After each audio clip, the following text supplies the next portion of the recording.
Hey everybody, how you doing? This is the Front Door Show. It's 7:50, going a little early. Um, I'm DJ Prieto from Four Fantastic Events. This is the Front Door Show. We do this every day, 8 o'clock. And first of all, I'd like to say thank you guys for all those giving up those sponsor dollars and stuff like that. Thank you very much. It's been a successful show.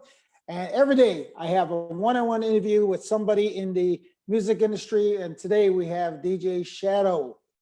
Brian, how you doing, Brian? I'm good, man. Oh man, Brian. So, Not too many people call me Brian. well, it's like not a lot of people call me Angelo, right? So I mean, Right, that's right. but that's how we know each other from way Right, back right. then and stuff like that. So as I tell everybody that gets somebody else, introduce yourself. While you're doing that, I'm gonna do the whole watch party and stuff like that. But just pretend like somebody doesn't know who you are. Just give the whole Right. everything you're doing, website and everything across the board. Okay, well, as Angela said, Brian.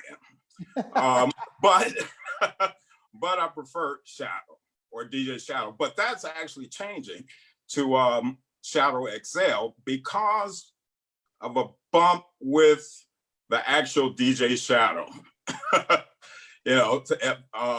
I would go perform someplace and they would think it's actually the DJ Shadow from California performing. And they would tell the promoter, oh, that's false advertising. So no, it's not false. I am the original DJ Shadow. I started quite some time ago. So when he was in diapers. But I've been in this for, quite some time. I don't know how old Angelo is, but BMX wasn't on at the time. Correct. Yeah. So there was no BMX. There was the AM side. Yeah, I don't know if anyone remembers when it started on the AM side with punk rock. Right. Or like the Punk Out show with Herb Kent. And that's when he was playing Rock Lobster and all these like alternative. Well, that was that. But wasn't it on Kedzie Avenue or something like that? Kedzie and 35th or something like that. WVON. Yeah. You know what? I don't know. I was too young to even travel that far. Yeah, I remember. all I remember is the Chicago River right there. So I remember. Say what? I remember it was right off the Chicago River. Okay.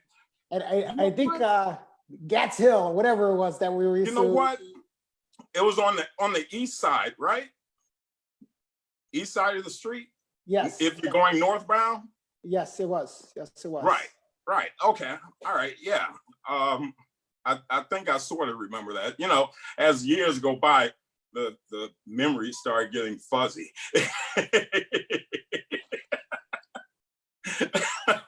So yeah, we were listening to that at the time, and like I said, before BMX, and when I was in high school, I went to one of the roughest high schools in Chicago, man.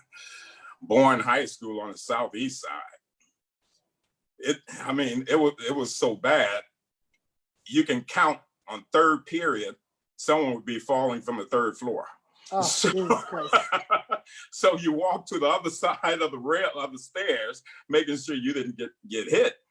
But back then, as opposed to your previous interviews, back then, when I attended Bourne High School, there was a lot of race riots, man. That was the race riots that was happening in the school, or was it happening on the streets, or what exactly? In the school, outside the school, and normally it would be like I'll see you at 3:15. No, they didn't give you a time. They didn't give you a time. And because I was in a different neighborhood, and as a matter of fact, Boogie Boogeyman Luna was from that side of town, South Chicago. Right, right. And, you know, side note, I used to go to the Union Hall for the parties. But so it was pretty tough going to school over on the South Chicago area without getting ran back across west of South Chicago, because it was majority Hispanic. So, and that's where I picked up a lot of my Spanish from. You know, I dated a girl over there. So that's where I picked up some Spanish, but I never really embraced it. But while I was at Bourne, I graduated in '82. I actually started or was introduced to the tables in '78. Okay. And it was pretty much like our parties were playing Fantastic Voyage, you know, funk music, and that was pretty much all we had, you know, funk and R&B Right. at the time. And then the Rock Lobster came out, and then BMX was born. And from there, oh man, that changed everything, you know. Changed the game. It changed the game, you know. And I remember hearing Jesse Saunders On and On, which is the controversy to whether that was the first house track or not. You know, may not have been the first house track, but it was the first sound that was different. So that's when I started. And the turntables we had back then, 78, 79, that had a little dial that you would adjust the pitch to. I don't know if you remember those or not. Which turntables were they? You said Those were the Techniques where it's a little wheel that oh, you would, yes. yeah, a little wheel that you would adjust I think I had a Kenwood belt drive is what I had. Really? Right. Oh. And I was using those with a Marantz stereo, you know, a component stereo, and a Radio Shack mixer. And that's what me and my guy, Ricardo, that he pretty much introduced me to it. And a host of other cats. I didn't have an idol back then because everyone was just starting out. You know, Farley was just starting out. So it wasn't a big thing at the time as far as, oh man, I like this DJ or I like that DJ, because everybody was in the same plane, basically. It was on the same plane, you know? Right. And I remember, and I'm just to show you how everyone was on the same plane, I had Steve Silk Hurley DJ my basement party. And this was for $80. Hey, Steve, you hear that? Okay. This was for $80, man. Who does a party now? Let me try to get Steve for $80 now. Yeah, that's not even a down payment. So, but I remember him doing my basement party, and I was making money. My brother was collecting the money, but then the thugs from the neighborhood came, and we wouldn't let them in. And I just happened to be into golf at the time. And I remember them grabbing my brother, and they turned him upside down and shook the money out of him. Wow. So, plus hit him with a 9-iron. So I didn't have any money to pay Steve. So till this day, honestly, Scout's honor, I still owe Steve Hurley $80. Steve, I got your money. I got your money, man. Hey, hey, I think there's interest behind that. So, Man, I hope there's not interest, because this was definitely around 82, yeah, 81 or 2. that was kind of the birth era per se of. I know it was because there's there's and you mentioned it about the house music, and that came actually later than that.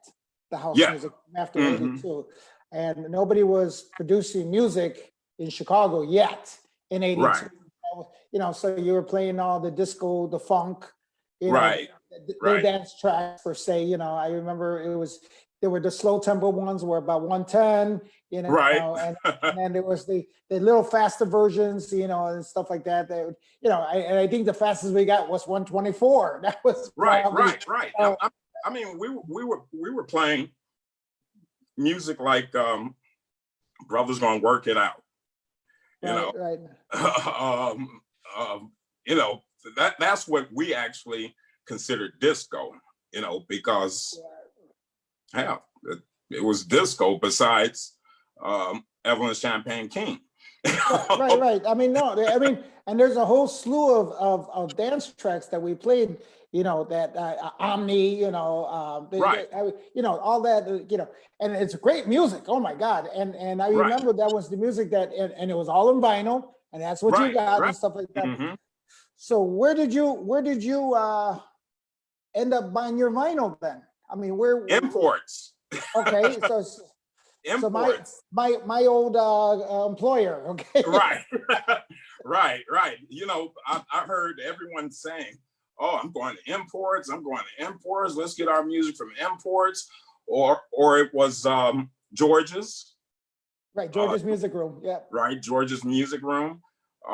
Would go there, but imports was the thing. That's where you got the first release. As soon as it came from overseas, it hit imports. And so yeah, we would get our music from there and couldn't wait to play it. Then while I was still, now what fascinated me about the craft was I was underage at the time, but Everybody was underage at the time. but do you remember the Loft? The Loft Frankie Knuckles started that. I don't think I ever went, but I knew about it. I knew about and that was the southeast side of Well, no, actually, it was Chicago, if I'm not mistaken. The word it loft was that, was correct? the Loft was. I'm thinking around Jackson. Right. Yeah. Mm-hmm. Yeah. And man, we come out of there. Right. I should get average. We come out of there, and I would just have an excuse. I stayed at Ricardo's house because the sun would be beaming. But the music, man, the music was phenomenal back then. And to be honest, There Before the Grace of God, I didn't really hear about that track until I crossed over Western. No, actually, when I moved to the Brickyard area, Okay. that's first time I heard that. I heard that song, but because a lot of I call it Italo disco. Right. A lot of it we didn't really play. No, we didn't really play. And then after a while, I left Chicago and missed out on a lot. Where I moved to, I tried getting a house scene down there. Playing what I had. They weren't happy. Where did you move to? Where did you move to? Down in Texas. Okay. What part of Texas were you? Brownsville. Okay. Yeah. So Nah. you were two head at a time per se. That's what, Yeah. that's what the Yeah. problem was. Yeah.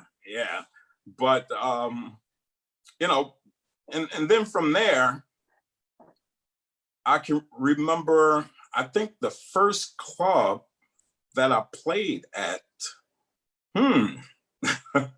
wow. I don't even, it may have been the Charlie Club. Out there in Texas? No, when I came back to Chicago. The Charlie Club was on Michigan Avenue. It was, I believe it was like a fitness club. I'm trying to remember where that's at though. The Charlie Club. You know what? I can't remember right now, but I'm sure it was on Michigan Avenue, closer towards Washington. Okay. All right. I'm if okay, what kind of crowd was it that you were, was it? Oh, what it you was a did? house club. Okay. It was yeah, it was definitely a house crowd.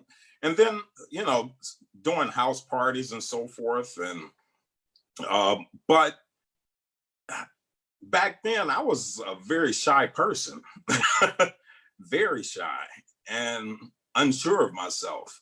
And the reason I really focused on DJing was because that's what brought that person out, brought out my personality, where I wasn't so withdrawn.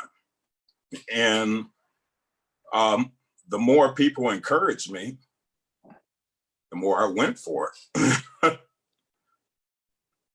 Well, I mean, because when was the first time me and you met? Do you remember about when? You and I? Yeah. Man.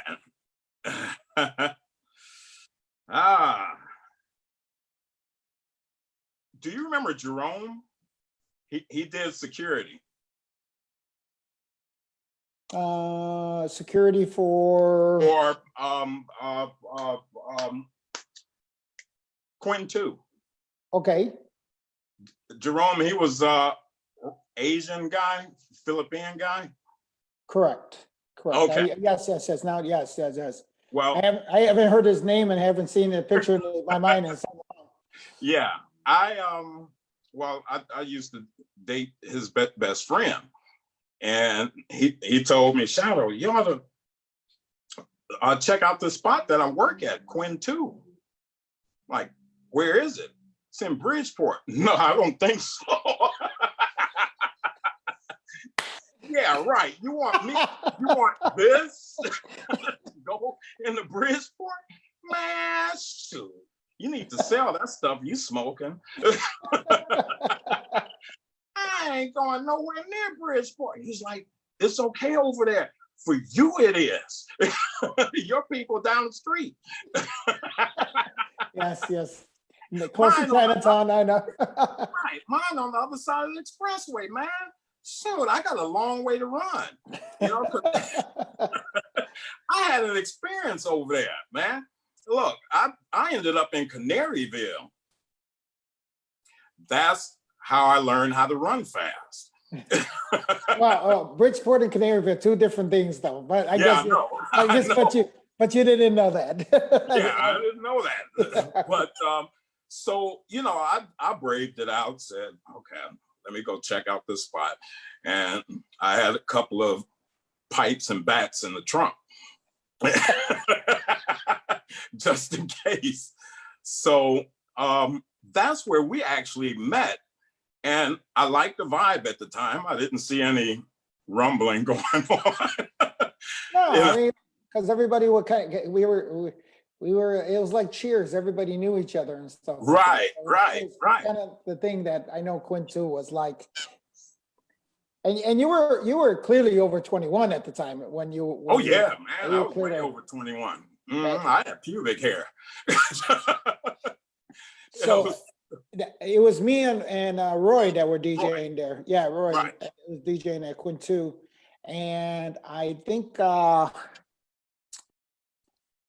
met you. I mean, did you introduce yourself as I'm DJ Shadow? How Well, did what's his name? Jerome introduced us, and we talked, and I told you who I am or what I do, and you invited me to come play. I don't know if it was the following day or if it was the following week, but you invited me to come play, and I came on in. I don't turn down anything but my shirt collar. So I came on in and did what I had to do. And I guess you were happy because I was there every week. Yeah, I mean, well, see, and I guess I've done that all my DJ life, is invited other DJs to come in and play and stuff like that, because the way I look at it is that, I trust me, I can play all day, I'll play all night, but it's not just Right. it's not just about me. I want, it's like ordering food. You can have the same pizza all day, every day, and it's Right. all good. But you know what? I want Chinese, I want chicken, I want, Yeah. Italian, I want, you want a little bit of everything and stuff like that. But Exactly. I knew that every DJ had a different style, and there are two go songs per se and stuff like that. So Right. I remember Quinn 2 was very open to, I mean, because I think that's where we manipulated the crowd into enjoying whatever we, if Right. we said it was good, okay, it's good. Yeah, it's good. It's good. I And mean, the reason I felt comfortable, or I got my confidence up spinning over there, is because where was Julian's store up north? Jumping Jumping Music, Music? yeah, Jumping Yeah. Music, on Jumping Music. Grand Avenue. Right. And then it was Hip House or Hip. It was another one right in the mall area. Right, the Brickyard. You're correct. Right. That was a sneak store. Correct. Or Sneak So- worked there. He worked there. I don't think it was a store. He used to work. Okay. Yeah. So I used to get all the old school music Yeah. as much as I could from there. Even freestyle. I never heard of freestyling. Does it look like I would know anything about freestyle? I knew nothing about freestyle, but the people that was in the neighborhood that I knew, they were listening to it, and I have a attentive ear, and if they liked it, then someone else should like it, So I started buying a lot of freestyle. Man, I spent so much money. I could have had a mansion by now. I think all us DJs, if we calculate how much money we spent, Right. yeah, it would, I mean, honestly, I couldn't tell you if we probably spent about, I want to say $50,000 a year, probably. Right, exactly. Now I put it on my tax. So, and little did we know we could have did that shit, but Right. So You know. I went ahead and got my music, and my guy Hector Rodriguez, he and I used to, hit the tables, and I'm like, you know what? I'm out of here. I'm about to change scenes, and that's when I came over to Quinn. After what, a year, 2 years, maybe 3. That didn't work out so well because I got into it with Tommy. Oh, the Don's son, Tommy. Yeah, and I don't care. I didn't care who he was or where he was from. He was going down because, one, there was already 2 strikes. It's Bridgeport. Second, they're Greek. Third, when he called me boy, he was like, boy, you got a problem doing what I tell? What? Do you know who you Man, look, I grew hair. You know, I think Don, yeah, not to defend anything. right, But I remember Don was, he was a very smart businessman. Don was, Yeah. I think Tommy was really rough behind around the edges and stuff like that. And he was not very bright as far as how how he talked to people. He wasn't bright, you know. And I a remember prison hole. if there was a problem, I would talk to Don and it would get resolved. You know, that's Right, usually and I know and I think that happens a lot with any owners and their sons like run it or do stuff Right, like that. right, It's like the owner is great. Dude, they're phenomenal. right, you right. know. And then but the son, because the son thinks, you know, oh, because I'm the son, hey, you know, I can Right. do it, hey, whatever. And I got to show that I have to show that I can run this when Dad retires. Right. The hell out of here. And it You doesn't could- always work, you know, that's just Couldn't run a turtle race. so what did you do after there, I went down and spoke with, what's his name? Lolly? What was that? TKAs? oh, you're talking about Yo-Yo. Yo-Yo, yeah. Yo-Yo, Lolly. But of course, he didn't have any slots at the time. But Donna Lawetta from Queens with the blonde hair, Yes. that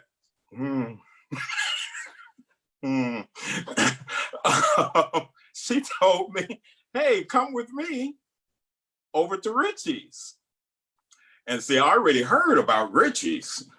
I was like, if it went up in Queens, Richie's, man, they say they get thrown through the wall over there. So I went over to Queens and You mean spoke Richie's? to Richie's and spoke with Doc and Richie.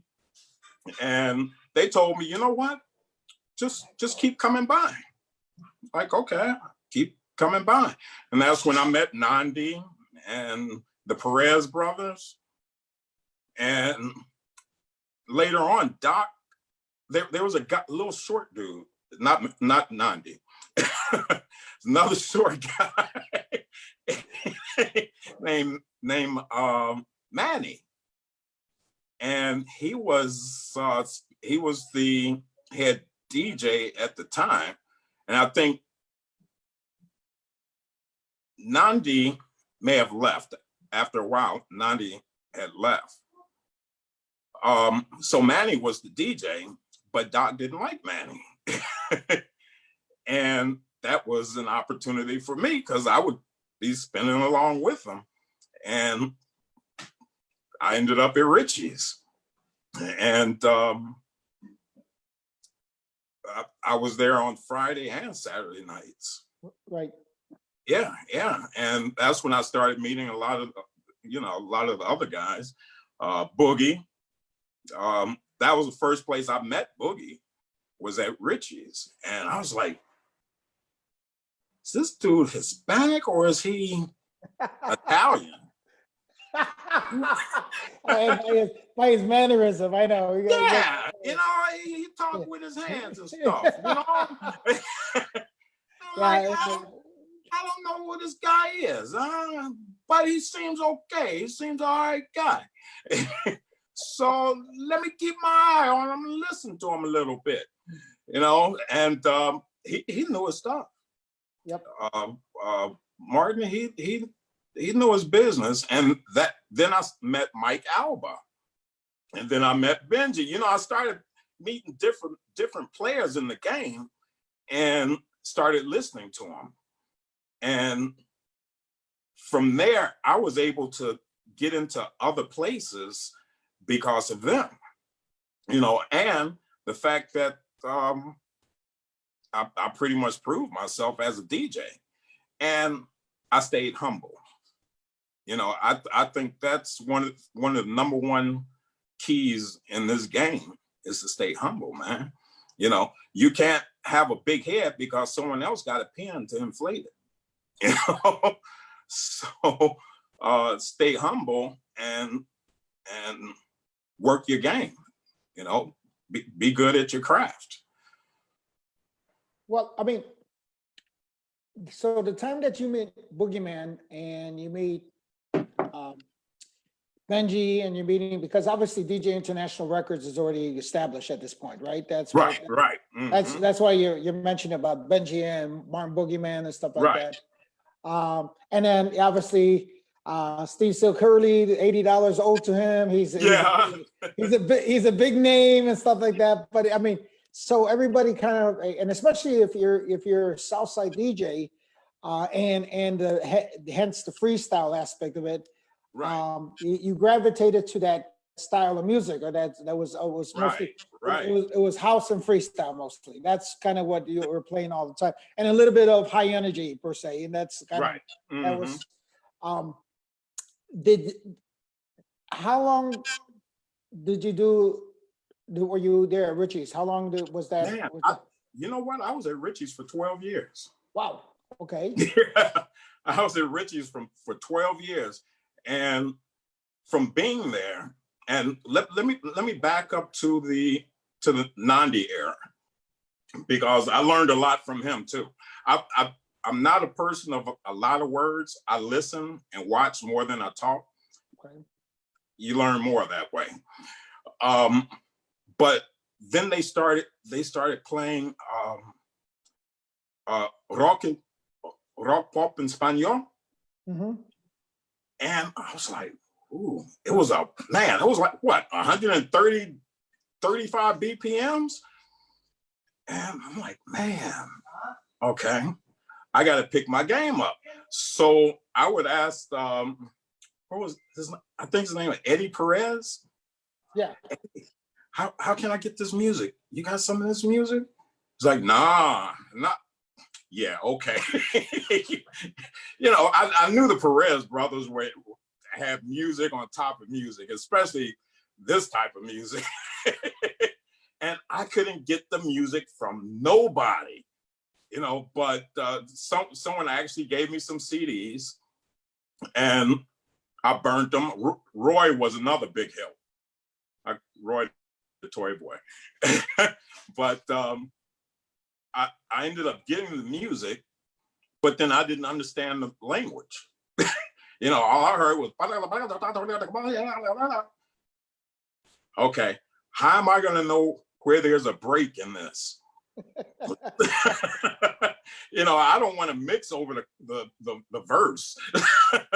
So you should have talked to me, because I'm the man, you were probably over at Decate at the time.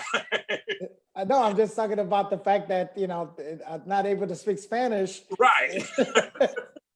So, you know, I listened to the music, I studied it, studied, like, okay, I can hear where the break is. I don't have to know what they're saying.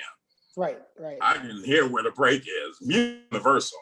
So I started playing rock en Spaniel and pop rock, you know, and that took me a long way, because then I got into merengue, you know, and playing salsa. So what I was trying to do was diversify myself. Right. Because I overheard someone say, oh, he's an old school DJ. No, I'm not an old school DJ. I'm a DJ. You know, so I needed to diversify myself and make myself more marketable. One, I think I was the only brother on that side of town playing this style of music. No, in all seriousness, it was because not like E.T. Taylor. Let's say, for example, E.T. Taylor. Yeah. A perfect example. I grew up with him. Beautiful guy, everything like that. And, you know, he worked with me over at Alhambra as well. When I got him involved, because a DJ is a DJ. We're going to be able to play everything and do everything, you know, as right. far as, actually, as they say, tenure DJs, you know, yeah. not old school, but tenure DJs. Right, tenure. We will pick it up. And like when E.T. started playing for me, I mean, he picked up everything, bringing the bachata, you know, he's like, No, Really? yeah, I mean, Aaron Taylor? yep, huge, man. The guy. I'm gonna hit him up.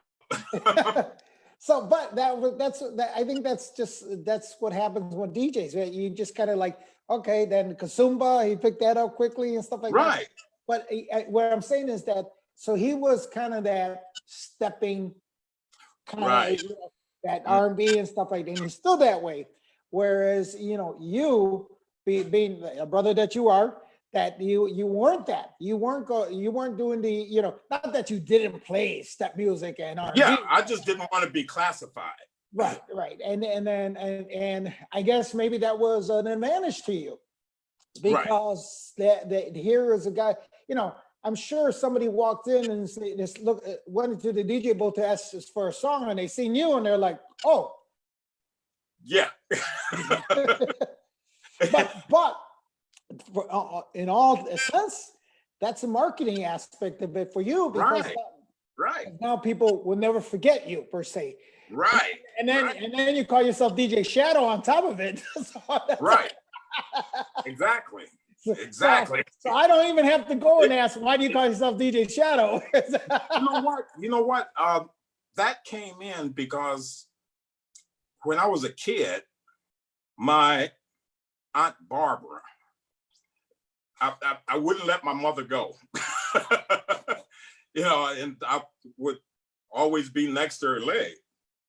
And she said, oh my goodness, girl, he's like your shadow. And it took off from there. So that's why you gave the name. Here I'm thinking that it was because you're the brother in a Latin name. Right. No. I mean, I could step back and what do you see, a shadow? But and from there, leaving Richie's, because Richie decided, after all the turmoil, look, they let Inglewood into Richie's. Man, it went from Spanish to bruh. Right. Bruh. Let me get some of that. It was a change in the neighborhood too, if I'm not mistaken. Well, there was not just that, but what happened was there was sort of like a gang incident that I was actually involved in outside. And from that point, people just stopped going, period. Because it was a very fatal incident. And I was going to court for 2 years. All of us was going to court for 2 years over this. And no one would walk past the door of Richie's. So, of course, Richie had a lot of pool friends, brothers from the way. And he started allowing... He was a pro pool player. That's it. Yeah. He started allowing Inglewood, brothers used to come over, hey, I want to have my party here. Okay, we need business, let it happen. So they would have their birthday parties there. Man, that place would be so packed, but dangerous. I think the last fight that was in there, looked at the dance floor and just backed away. And a guy ran into... Is that why you decided to leave Richie's, or is that what you're like? Okay, I left because I went back out of town. Oh, yeah. I thought you would be smart enough to say, okay, you know what, I'm gonna be a circumstances of mishaps here. Yeah, no, I left out of town and started a new venture, and that's when down in Texas, going back to Texas, that's when I started learning more about the Latin culture, because I was right on the border of Mexico. My dentist was in Mexico. Pretty cheap too. I was just gonna say that. Man, look, I got cleaning and fillings and all of that for $89. Look, I'll be back. Hey, oh yeah, he charged you a little bit more than Steve. Okay. Right. And you know, it was an experience. It was like Malcolm X going over into the Middle East, you know, and you know, going to the rancho and you'll never catch my black ass at the rancho again. Hell, man, no, them mosquitoes don't fly, they hover. They cast a shadow. Right, they cast a shadow, you know. Hey, no me el baño. Allá. Where? Allá. Man, it was about that small, the bathroom, from where I was standing. Nah, I didn't heard about cartel out here. I ain't worth nothing, but they gonna send for ransom. So, you know, I went over there and I started learning even more music, you know, like Wabango and learning more norteñas, and which norteñas are actually my favorite, believe it or not. You know, man, I haven't been to some concerts, man. Los Rieleros, I done been to Camila, the Buki. So now I don't even know who I am. Your identity just went. I'm having an identity crisis here, man.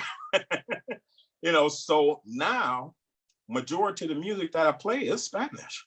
Right. Okay. You know, it's I guess you can say, well, Shadow's a Latin DJ. Okay. All right. I don't play too much hip hop.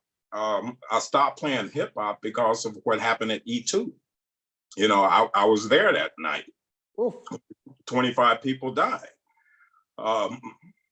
I just finished my set, and this guy, the security, his name is Tank, said, I got a bad feeling about this.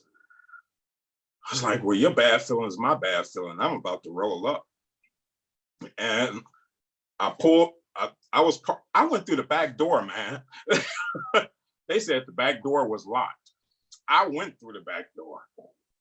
And I got my car, drove around the front, and I'm like, man, that door is packed up in there. It's packed. What's going on? I didn't know at the time that pretty much as soon as I left, that's when it happened. Right. And the people were so packed on the door that you couldn't open it. So at that time, I was like, you know what? Nah, won't be back there. Not going back there. Well, I mean, I remember the it happening, and I had a phone call from my dad, just when they announced what had happened at E2. And the first thing that my dad asked me is, you know, he kind of did like, hey, because he, you know, obviously my dad just knows I'm in the club business. That's all he knows. Right. So he goes, hey, are you okay? And I go, yeah, I'm okay. What's up? He goes, oh, I just heard that an incident happened at a club where people, you know, they died. Right. I says, oh God, you know, and then, yeah, like you said, there was a back door that was open, and obviously it was. But when people panic, you know, yeah, you know, there's no thinking and stuff like that. And I can tell you right now that when people panic, man, there's a different, especially when it comes, people don't understand the anxiety that happens in a what you call it, and just to give you an example. I was passing out flyers. This is when I was doing the gay nights over on Halster Street, over Right. at Circuit nightclub, and it was Pride Day. And I remember we're all like kind of trying to pass each other up, and there had to have been about 50 people, 25 trying to go this way, 25 people. Right.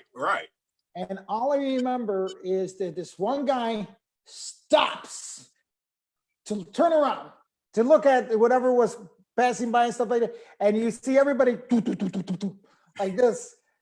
Right. But it wasn't so much as that. It was the panic that people go through and the heat that's created from everybody in that. Right. That makes Mhm. even more people panic. All I Right. remember is that we're like yelling at this guy, woo, woo, woo. And when he literally moved, it was like a champagne bottle. And all like 14 people, we fell Wow. forward, all 14 of us, because of, and I never felt that before, that fear of, that I was like, what the hell just happened? And it just clicked to me. I go, you know what? Now I know what happened at E2, because Right. everybody panicked and stuff like that. And it's a really scary situation when that happens and stuff like that. So I know. Yeah. And it's not like I haven't been in those dangerous situations before, but for some reason, I think that angel that's on my shoulder always looks out. Like, you know what? You might want to bounce, and always right on time. But I was just thinking about when I was at Voyeur, because I watched the Rich. Who did you interview yesterday? Rick Guerrero. Rick Guerrero. Yeah, he took me back, man, because I used to spin for V5 also. Right. Yeah. And again, Martin got me into there, but and that's when I met Frankie J. And Frankie J. First of all, I don't think they knew that I could spin the music that they played. You talking about the salsa DJs? No, it was You're talking about, who are you talking about that didn't know? Like V5. Oh, okay. Yeah. At the time they were at Voyeur, it was like that Euro music, that Euro sound, progressive music. Right. Okay. We were playing progressive, and I guess they didn't think I could, get down with progressive, so they put me in the back room. You remember Voyeur? Yeah, I remember that. Okay, you had the big room, and then there was another room off to the side, which I think was red. Well, that's where they put me, and I set up back there. Man, more and more people started coming back there, that they would come to me and tell me to take a break in order to get more people out on the floor. That's how, and when Frankie J got back there and started playing, because he was like, hey, I like your sound. You mind if I come, spin with you? Man, help yourself. I could use the break. And Luis Segura, he was part of V5. And I was like, come on, man. You can spin anytime. We turned that back room out. I mean, turned it out. That I didn't even really care to spin on the main floor anymore. Well, believe it or not, some people don't understand that aspect of it. The main floor is not always, what we enjoy and stuff like that. Sometimes the bigger rooms and stuff like that. I remember when we used to do the Club PM, we used to have little thing called the Dirty Rock Room. That's what we called it. And everybody wanted to be, it was just uncanny.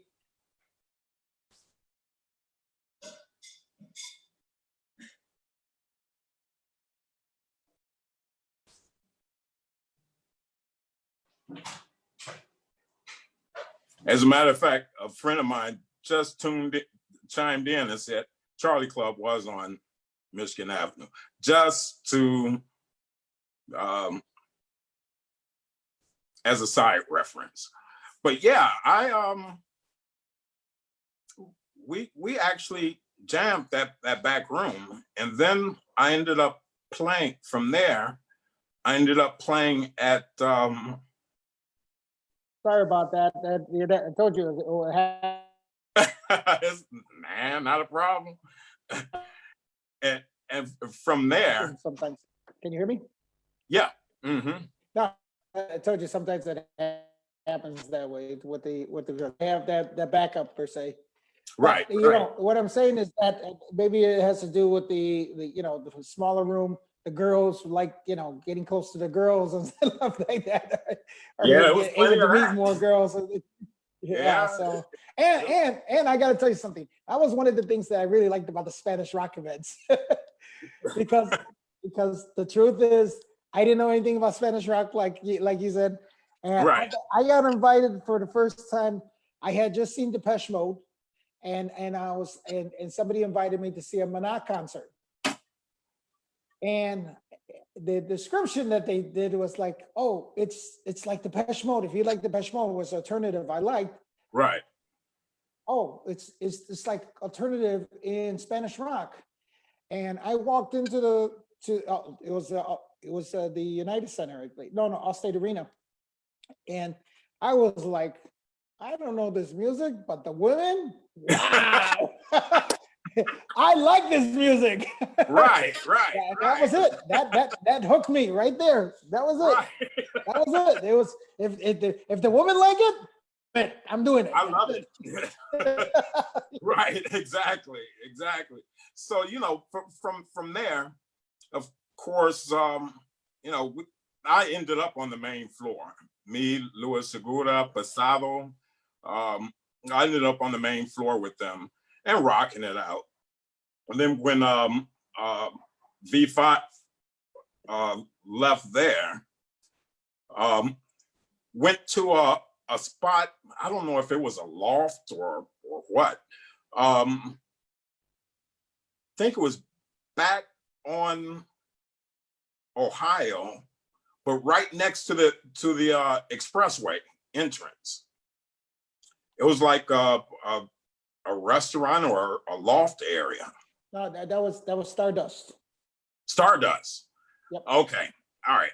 Ended up there, and you know, we were jamming it out, but then they had me come into the office, and I think their office was on 18th Street. Okay. Or around Blue Island, right? And they were like, well, you know, we're having the DJs sign a 1099 form. What? A 1099? Really? I thought it was a joke, man. I was like, you know what? For what you putting out, man, I appreciate it, but nah, I ain't doing no 1099. Matter of fact, for what I'm getting, I don't even know if I need to pay taxes on it. You know, I might be exempt on this one. So, you know,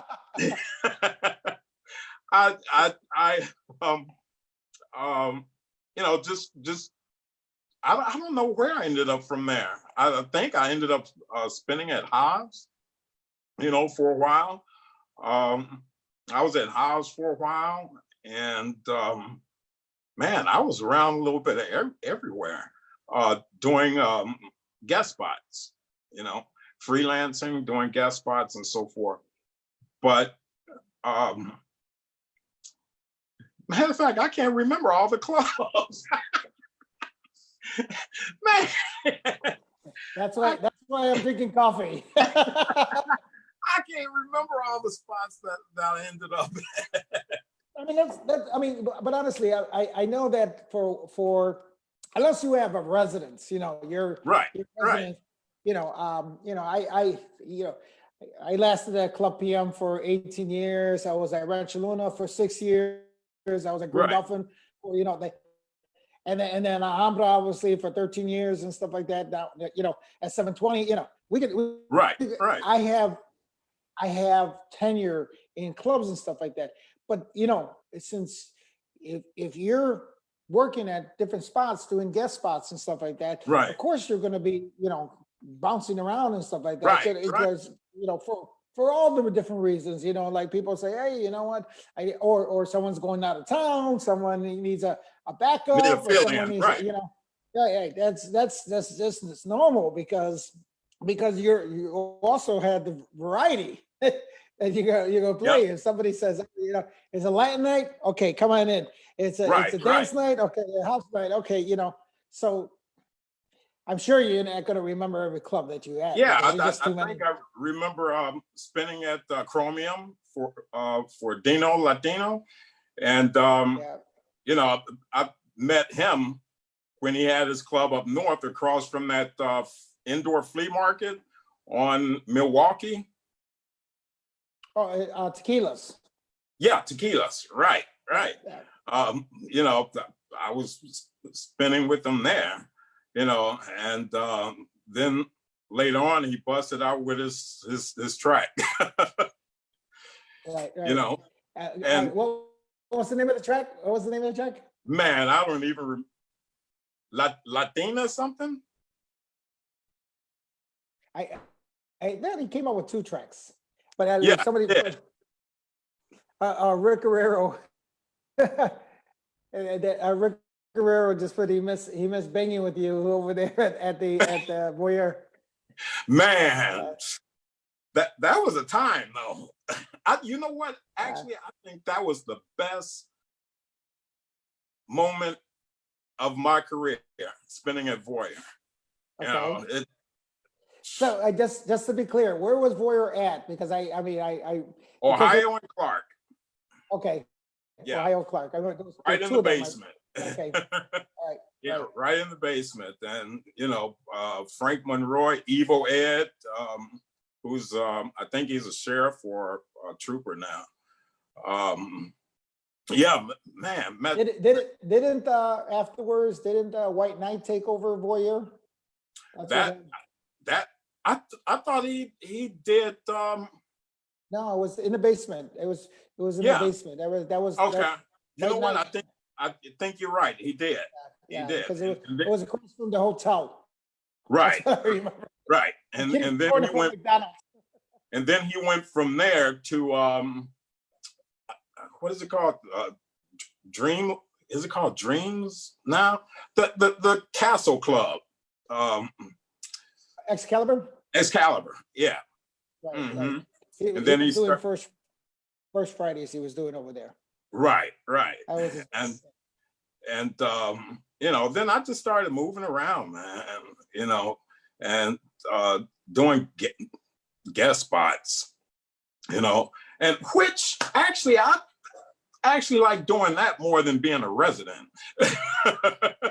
I really do. But where I'm at now, I enjoy it even more. It's not huge, but the music is banging. Just putting in a plug right there. Music is banging. But I have so many, guys that I work with when I have a side gig or I got to be someplace else. Owner, she doesn't mind as long as I have a DJ that's comparable to me. Coverage. Coverage, right? So where you at now? What's the name of the place that you're at now? I'm at Victoria in Cicero. Okay. Yeah, right on 31st and Cicero. That was before pandemic. Yeah. About. I'm not. You won't catch me there now. But I can't wait for us to open back up again. Because it's like a friendly confine, and then we have the huge beer garden with a stage back there. So last year I did a summer jam, which turned out real nice. Turned out real nice, and was hoping it could do it again. Wanted to get some salseros in there.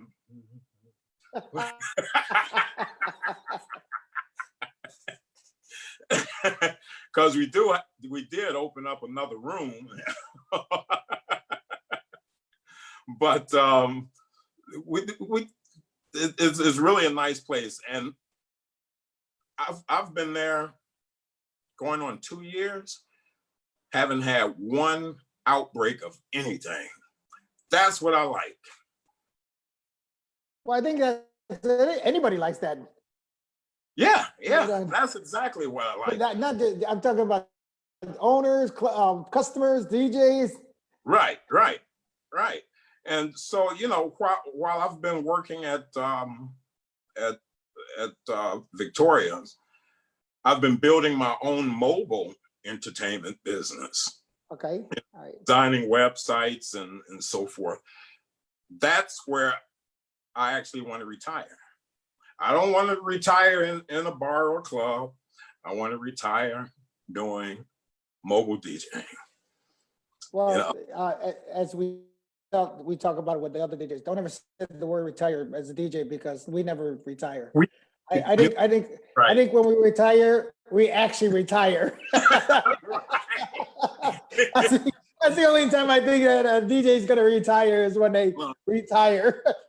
Bury me with my CDJs, my controller, my music. It's going to be a heavy coffin, so they might as well get some big pallbearers. I'm gonna have all the classic vinyl in the coffin with me, and just 2 fingers up, saying "Peace out." So since you mentioned it, I know you're being facetious about this, but if there was a chance that you wanted to be buried with a record, like Wow. this holding the record, what record would you actually be buried with? I've never asked anybody that question. So that's you really want to hear this? Yeah, I do. It would be Notorious B.I.G.'s record, The What, with Method Man, because he says, "Fuck the world, don't ask me for shit. Everything you get, you got to work hard for." That's my motto. All right. That's what I was gonna say. That's I think that's gonna be a question I'm gonna ask everybody now. You know what? That's a great question. Because generally people pick a song based on their personality, Right. psychologically. So that's actually where I see myself, going within the next. Let's see, how old am I? I would say 20 years, but that might be stretching. But no, you know what? I'll be in music until the day. Like I said, till you retire. Yeah. So look, I'm a trucker now, and I'm gonna show you just how much the love of music I have. In my truck, I would take my studio. So I would park my truck, when I'm done driving for the day. I park in the lot, wait on the lot lizards to go by, and bust out my studio. I had plugs, outlets, and the whole works. And all I would hear is, "Turn that ruckus down." Turn that what they call it, that boogaloo music off. We're trying to sleep here. Like, I don't give a fuck. So that I take my music with me, and by the time I got back on the weekends, I got my mix ready, man. Had some offers. "Hey, why don't you come spin over here?" "I'm not driving to West Virginia to spin. Hell no." This. I have to change the subject, but I know you had mentioned about, were you also doing online radio? Is that what you were? Oh yes. I do have the Beat 106. Internet radio. Okay. Just tell us about that, because I know you. It's off and on because I'm constantly working on the website, because I'm the type that if I don't like it, I don't expect anyone else to like it. And that's the same with my mix. If I don't like it, someone else may say, "Oh, it sounds nice." "Oh, you got a bad ear." If I don't like it, I don't expect anyone else to like it. So that's the same with the radio station. It's the beat106.com. And Well, it's a full format. It's I could actually start broadcasting on the FM side if I wanted to. It has that capability. Okay. I do commercials. I do my own voiceovers. So you're tuned in to Chicago's party station. So I do my own voiceovers and I do my own commercials. So I've been doing this for about 2 years now. Okay. All right. Off and on. So I think this year, 2020, which sucks. 2020 is like Well, but don't you think that with the pandemic, this is a perfect opportunity for you to do, it is, and I wasn't prepared for it. Well, nobody was prepared for it. Yeah, I wasn't prepared for it, and I would have started designing more and more, Right. but now, with I work 14 hours a day, and then I come home, and then I have the my music to work on because I got the show, the live stream, so I'm working on that. I treat that just like a club, I have my personal website to work on. I have the mobile entertainment site to work on. I got the radio site to work on. And man, I'm gonna tell you, getting music ready for a radio broadcast. Well, there's another guy that I think you should hook up with, and he does this. He had the same kind of thing, same what you're doing and stuff like that. Right. Is the guy he interviewed John Guzman. So if you guys connect with each other, because I know it kind of the same thing. It seems to be like a common story between people doing the radio shows, and it comes on and it comes off, it comes on and it comes off. Right. And I think that if how they say two heads are better than one, and right. And, so guys, I love collabing with people. Right. So that's what I was going to say. I know you. I think we talked about that with this show and stuff like that. I have a bigger picture. Obviously, what I'm going to be doing and stuff like that, and why I'm doing what I'm doing here. Right. But we'll get into that later on. We'll get right. I'll let people know about what's going on. But your thoughts on this industry now that we're here? What do you think? Because we're closing up, because that's why I want to see. Yeah, the situation we're in right now.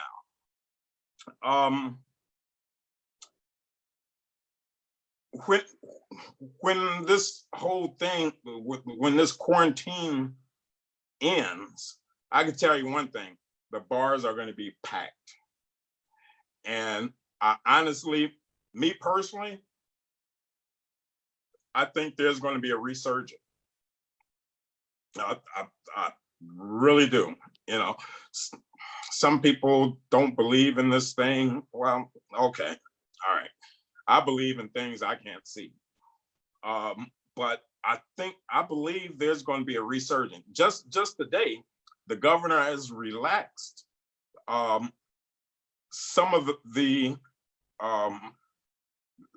stipulations for bars and restaurants.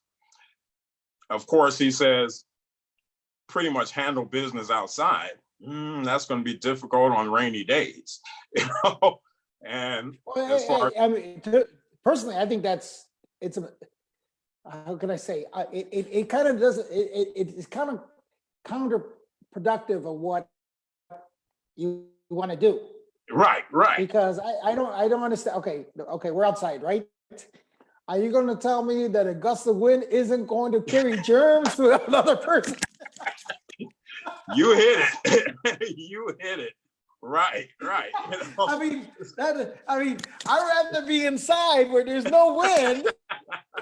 Right. But everyone's supposed to wear a mask outside, and I guess it'll be a little.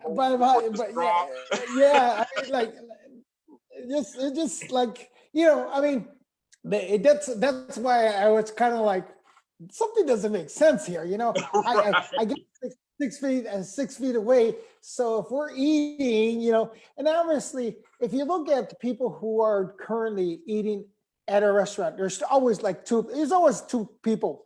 Yeah. Um, Coronavirus. but it's like I get the fact of overcrowding a place. Right. Let's say I walk into IHOP when I used to go to International House of Prieto, okay? Right. And I walk into the place and it wasn't crowded anyway. There would be spaces and stuff like that, no matter what, Right. I mean, at given times, after the clubs are closed, then it gets crowded, or Right. or if it's Sunday at 12 noon, I get that. Those are the limitations. But on a normal business aspect of it, nobody's, unless you're talking about high times per se, Right. and if that, but I think that's hurting businesses all across the board. And this industry, or I should say, this world surrounds ourselves around restaurants and bars. Right. So I think that the restaurant and bars, nightclubs and stuff like that is done for the aspect of people's enjoyment, stuff like that. So you're basically telling everybody, don't enjoy yourself. But, Right. Be careful. Just be and no problem being careful and stuff like that. I think we as industry people, or should I say, like a restaurant or bar that has, Right. let us control this. Let us be smart and know how, what. If a place is too crowded, they say, sorry. And just like anything else, if a place is too crowded, you don't want to get fined from overcrowding, or the firemen going to turn. Right. That's exactly. So we play smart. Hey, listen. Well, I mean, you know what? Can't let anybody else. If they take it to 50 people, minimum 50 people, that's a party where I'm at. That's a party where I'm at. That's great, But I think now is the time for DJs, veteran, novice, intermediate, to really work on their craft, especially if they're doing streaming online. You got to start working on your weak points. Me, I'm very verbal when I spin, so I like interacting with the crowd, so I use a mic. If you're a mobile DJ, this is your opportunity. If you're mainly in the club, I guarantee you, when you're streaming, there's a promoter or a bar owner. They're lurking. They're watching, because Correct. That's what they do. That's what they do. Because they always look for fresh blood, new blood. He's done well for the past year or two, but let's see what else is out there. If everyone shops, so this is that your opportunity to actually start shining for yourself. I think the bars throughout centuries, the bars have always prevailed. Especially if you own the building, it's not too much to lose, and Correct. The people will be there, as long as you're promoting. What? Really? Did you see what I just saw? What happened? The music industry, filed a claim on my video? Really? What video? Really? Really? No, nothing came up on mine. Angelo, trust me, I don't have a contract with nobody. That's weird. This is the first time I heard that. Yeah, I just saw it pop up. Like, I don't on Zoom? Yeah. Is it on Zoom? Yeah. That's weird. I know there's no music being played or anything in the background, right? You know what? At least I don't think I have a contract with anybody. It may have been a drunk moment, but yeah, it did pop up. It's probably on Facebook. I've never seen it. I never seen it, and I'm the host, so why would it pop up on you? That's the weird part about it. That's Yeah. wild.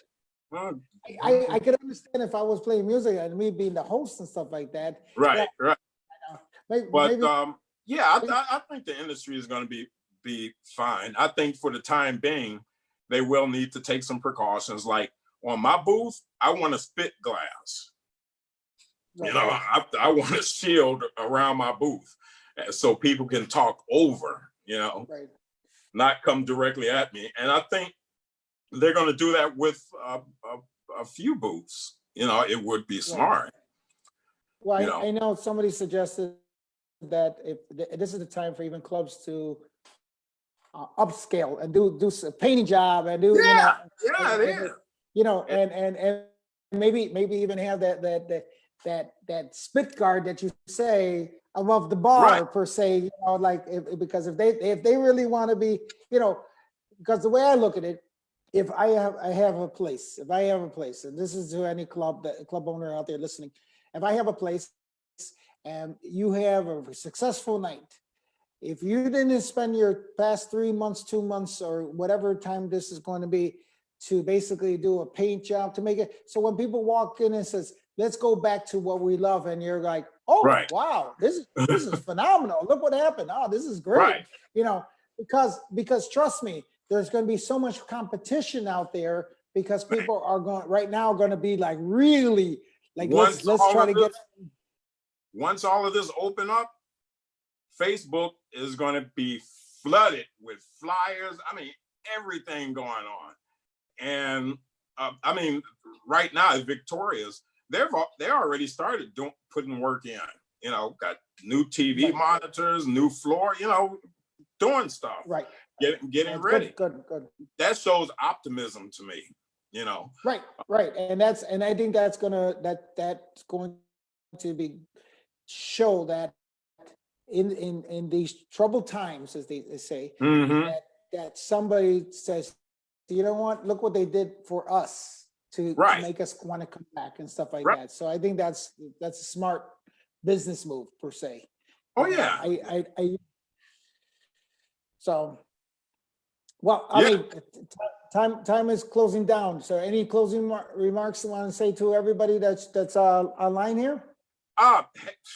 Big shout out to Erica. Rich Morales is on. And yes. Jose, you know what? Earlier in the interview, I had mentioned me spinning with a friend of mine, Ricardo. He's Rick Ignite. Thanks for tuning in, bruh. We got to get you back on the decks, dude. Don't be scared. But other than that, man, I appreciate you having me on the show and wish you the biggest success. And don't stop, even after Rona leaves. Don't stop. Keep it going, because this is what people need. People don't know about the DJs out here, and this gives them the opportunity to know exactly who we are. And to be honest, I'm gonna let you guys know, some of these DJs actually make a living off of spinning. It's their living. So I would tell you, support your local DJs. It's not an easy job, but we enjoy doing it. Just like you enjoy dancing and drinking, we enjoy spinning and drinking. So make sure you support all your DJs. It's not about, I'm closer to this guy. Well, try the next guy too. So that's why I'm so thankful that people have supported this show. I mean, obviously, I don't know if you've seen that. We have a button on there that people can, donations and stuff like that. So we have people who do that. So of course, I'm thankful for all that as well. I don't say it a lot because of the fact that I do this for the aspect of the. And you're a great host. Oh, thank you. Appreciate it very much. I do it for the archiving aspect of it and stuff like Right. that. And I want people to know who these guys are. I've been in the game for a long time. I was talking to Al Cisneros today, and we're talking about, because I have so many different facets of what I've done in this business. That's why I think I have an advantage as far as being a Right. host, because you'll mention somebody's name and I know, hey, guess what? Right. Oh, that was a brother of a cousin of a nephew of a friend that I, Right. Just like it just 6 degrees. You stay active. Yeah, well, that's on top of that too, being active and having 6 degrees of separation with everybody that I Right. Hey, Me personally, I like staying in the shadows. But There we go. all right, Brian, thank you very much. I appreciate it very Angelo, much. pleasure's all mine. Thank you. No problem. Stay in line. I was like, all right, guys, that was the Front Door Show. Stay in the Thank you. line. The line.